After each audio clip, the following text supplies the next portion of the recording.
So there's either the whole listening, which is like 5 things, right? Or it's this process of executing your business with customer empathy. Welcome to the Howie and Beastmode podcast, where we discuss all things business, including growth, strategy, and execution, as well as personal and professional development.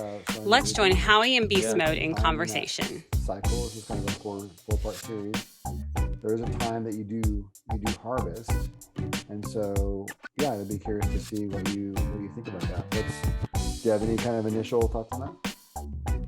Yeah, I'm really excited that we're here.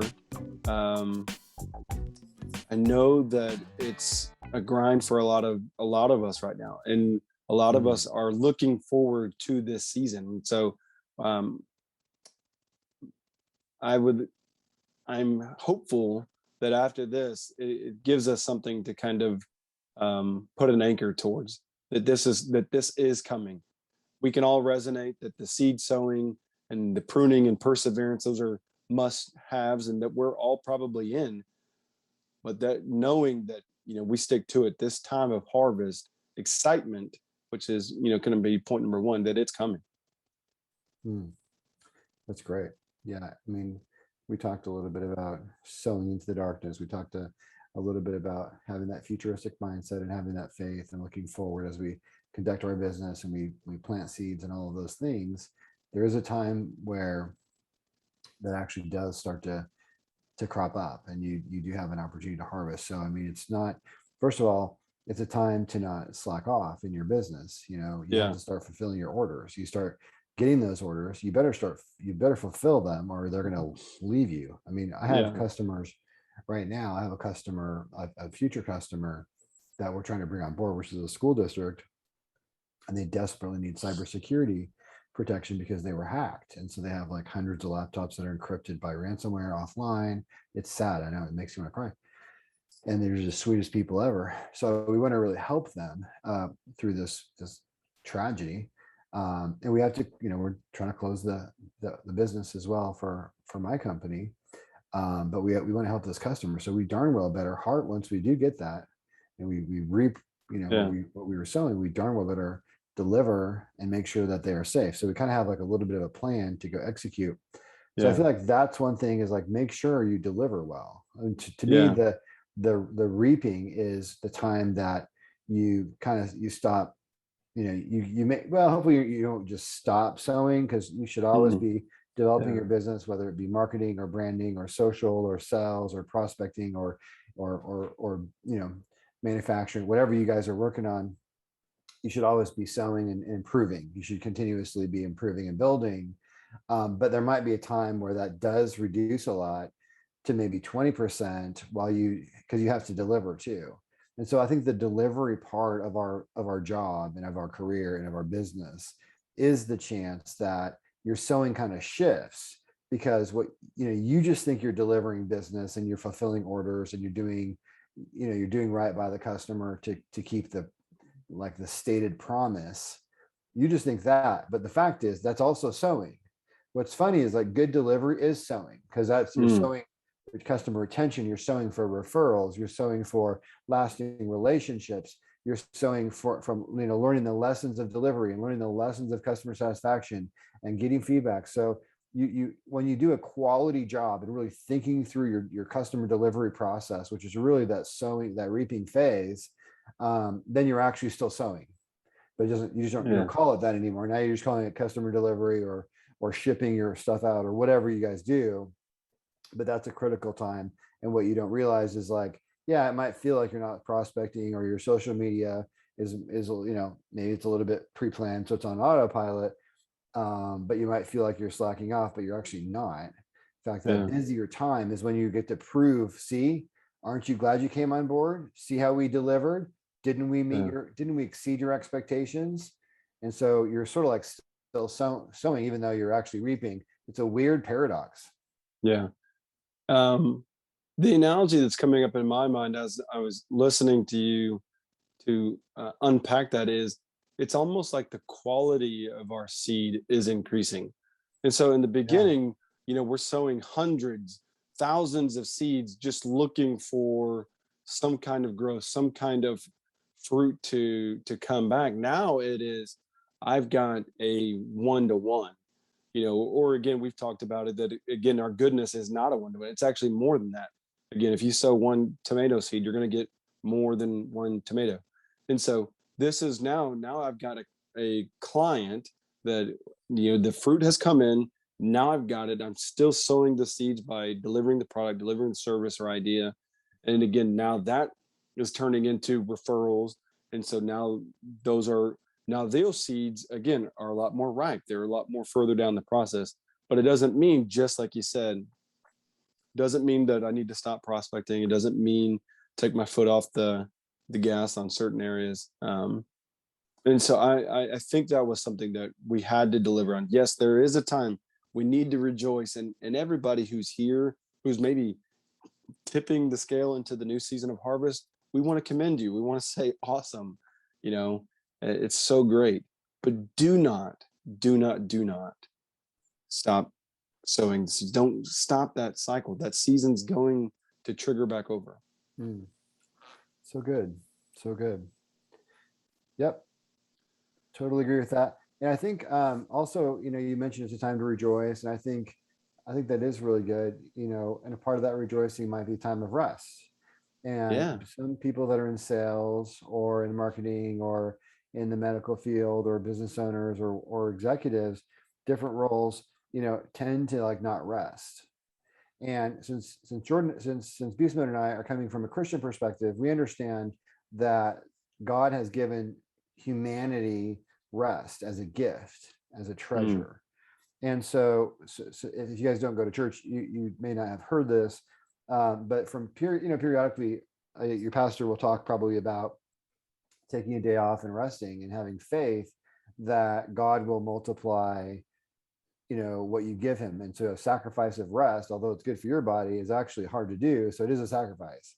And so that can come back to you. But you actually do find that you multiply your mental freshness and your clarity, and you, by taking that step back and getting some extra sleep, or taking your daughter on a daddy daughter or a mommy daughter date, or whatever. I'm taking my daughter on a daddy daughter date tomorrow, actually.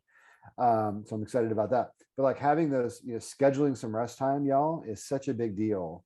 And there are seasons where you have to just build that in. And that time of rejoicing and that time of rest is something that God has given you. And the question is, are you going to give it to yourself? Yes. I forget where I was reading this, and I'm right on board with you.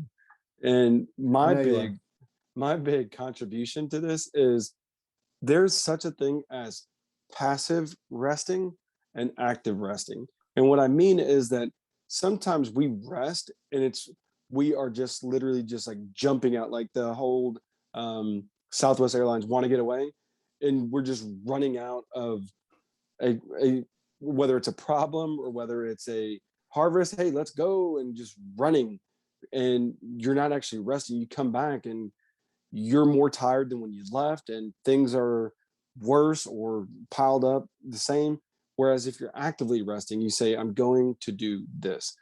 Like, I wouldn't say goal setting, but you're just saying, I'm going to separate from here. So like for me, and again, this is very difficult for me, one day every week, I separate from social media completely 24 hours. I just take it off. And it's just a way of just completely resting from all of that. I mean, I do the same thing with emails and whatnot, but it's just a way where I'm actively doing this task to provide rest. What's your thoughts on that? I love it. Yeah. I mean, there's different forms of rest. I mean, today I went to 24-hour fitness and on a Sunday, and I sweated and I got to have a workout and listen to music and podcasts. And for me, that was pretty restful. I mean, I wasn't doing a regular job. I think a lot of times what the biblical, well, this is my interpretation. Okay. This is not so much like a biblical show, but I like to sprinkle stuff in about that from time to time, and because it's kind of where you and I are coming from. So it's just authentic.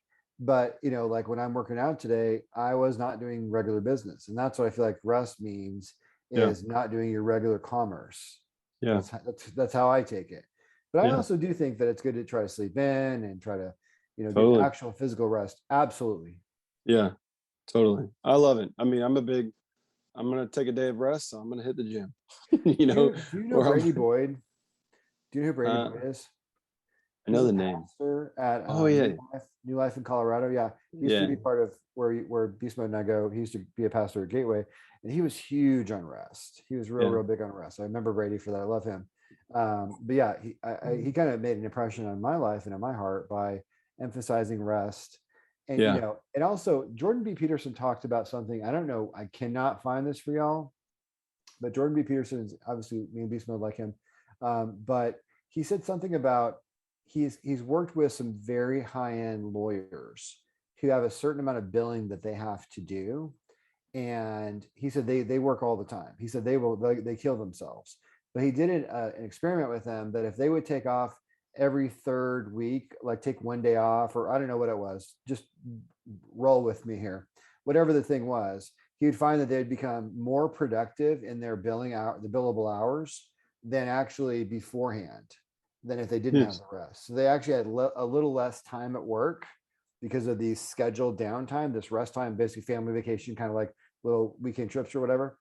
They would actually be able to bill more hours, and it more than made up for the part that they sacrificed. So what some of you hard chargers, and Beastman and I love you. I mean, you probably tend to be a hustler, a hard worker if you listen to this podcast, because we're kind of scrappy kind of people. We're not like super we're not like actual real broadcasters. We're just business dudes that are just hanging out. But we're pretty scrappy. So if you listen to this much, you'll probably pick up on that, and you probably are the same way. But what Beastman and I have probably never talked about is that we both take a little time every day to clear our head. Now we do it through prayer, Bible reading, that kind of thing. Yeah. We don't necessarily, you don't have to do it our way. Although we would love you to try talking to God. That'd be great. I think you get a ton out of that.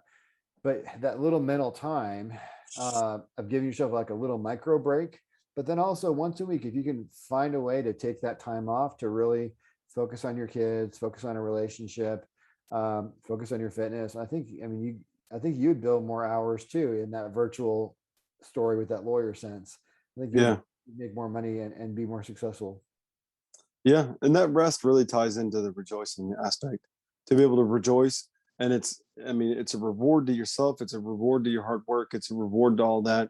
If you can actively decide, I'm going to rest, I'm going to do this. I'm not running from anything. There's nothing wrong with spur of the moment, spontaneous stuff. That's cool too. But being able to plan that is cool. So it's totally important. So, and you're good at that with your child. You go to the park and you do neat stuff. And, I don't really, unfortunately, I don't follow anybody on Facebook. I've been on there in probably a month. But the rare times that I have, I will see you posting pictures at the park or whatever it may be. So I feel like you've got a pretty good discipline. You have some boundaries for yourself. You do work really, really hard. Because you've got your nonprofit that you run and your business startup that you run, plus just doing life. But I feel like you've got some pretty good boundaries for that rest that you kind of build it in. Yeah, I definitely go hard a lot, but there's certain times where I have very hard boundaries that it's going to take a lot for me to cross them. And over the past several years, my son's 4. I can think of less than a handful of times that those boundaries have been crossed. It just doesn't happen.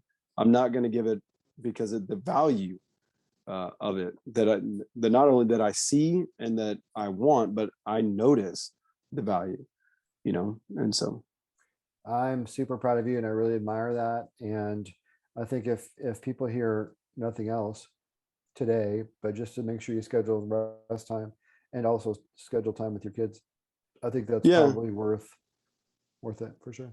Yeah. And honestly, that it kind of generated a quick thought, but part of it is it part of that rest that where I value the rest and I notice the quality of it, it further hammers down the point of, okay, so if I'm going to take this every week, this day and I'm going to take this time, then I need to really improve the quality of my seed, because I cannot keep doing. I can't have this cycle of just doing this. So I'm further focusing.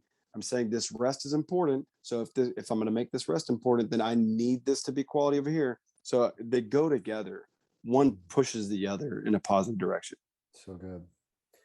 I appreciate that a lot. Yeah. And then we also talked about during the harvest time. So in the sowing and reaping cycle, don't slack off when you're harvesting. And there is some amount, your prospecting or your social posting or your media development or your process improvement or whatever you're doing might need to necessarily calm down because you're fulfilling the customer needs. So it may need to drop from 70% time to 20% time, but having your toe in the water on and having your pulse, your finger on the pulse of your business is still critically important. And I want you to talk to this because you have this principle, which is something that we discovered. You discovered it, but we both like it and use it on this podcast in 2020. You mentioned how things travel. So talk to the team. If our podcast group is a team, talk to our team here about the traveling comment and how that applies here. Yeah. So for me, we said that goodness travels, and this is something that we said long ago.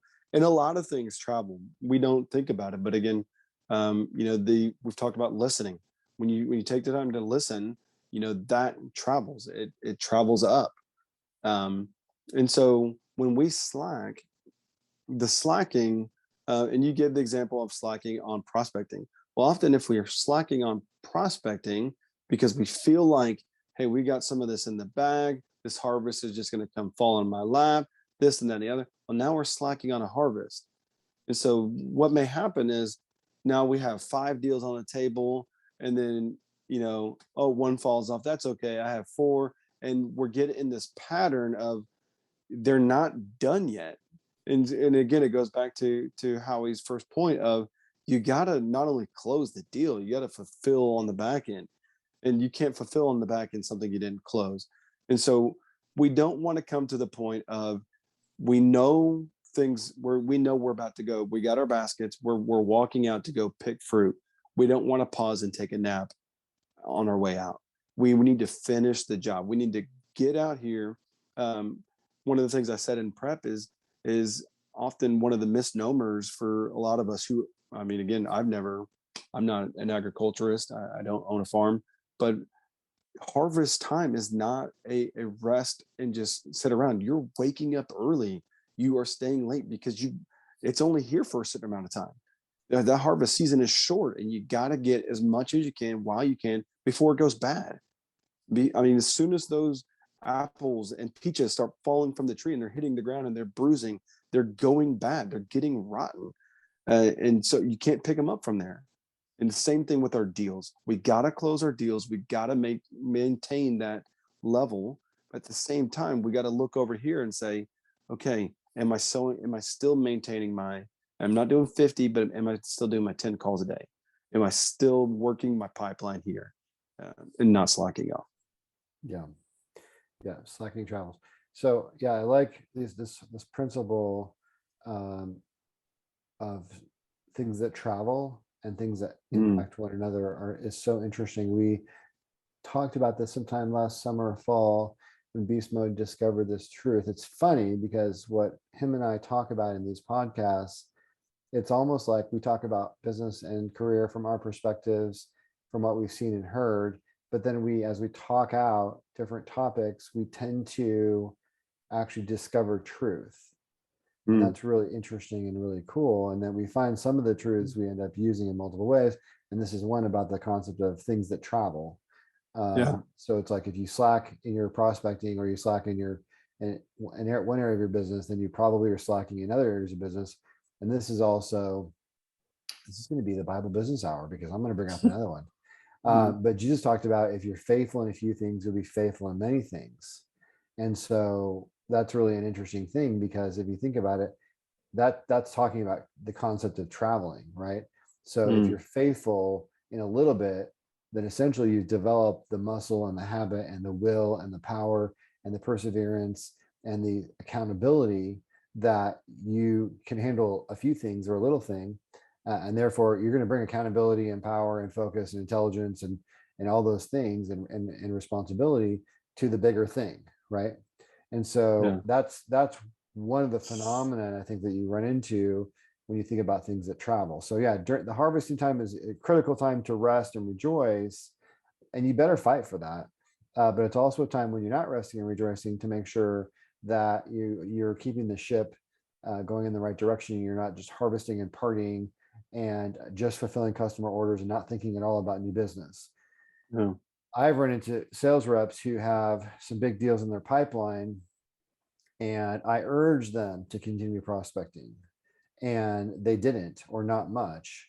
And I just mean they didn't really, because I'm not going to fake it here. They didn't, and then they end up paying for it because even some of the deals they thought were going to close didn't close, and then they didn't have the pipeline built up for the next quarter as well. So there's this aspect of, you put all your eggs in one basket because you thought things were looking really great, and you need to be a little more paranoid than that in business. A little healthy paranoia, not really stressed out paranoia, but just that accountability is what you're talking about. Yeah. Well, honestly, if you're at this point and you've been with us and you've gone through the last 3 episodes, you've been creating these habits, and those habits don't need to change just because it's harvest time. It's the same habits, it's the same mindset, it's the same perseverance, it's the same pruning, it's the same education. It's all of it. It's the same thing as continuing to sow in the dark. All of it's still there. It has no bearing just because it's now harvest time. It just means a priority is shifting to harvest. But again, there is still the time of sowing or cultivating. You may not be physically sowing the seeds, but you're still cultivating the ground. You're going down, creating new partnership opportunities that maybe turns into an area that you can sow seeds. So this is one that I want to encourage. As an Enneagram 8, as a challenger, I want to challenge you guys to test this out, to see if this travels. And so I'm encouraging you to test it out the positive way. Don't give up, fulfill everything, and then continue with prospecting and see if that travels. Or I really hope that you're not emailing us after the fact and saying, you're right, I slacked off on the deals, and you know what, it rolled over into my prospecting, and now, that's just hit the fan. So yeah, it's a good look out there, guys. But yeah, guys generically, y'all, we'll just say y'all. Yeah, I enjoyed it. Thanks for sowing and reaping with me, Howie. I hope everybody enjoyed it. Absolutely. Good luck, folks. Feedback from our peers and subordinates in your case, but then also we need feedback from clients, something to let us know, positive or negative. Good point. But all of this is wrapped in the package of we need growth.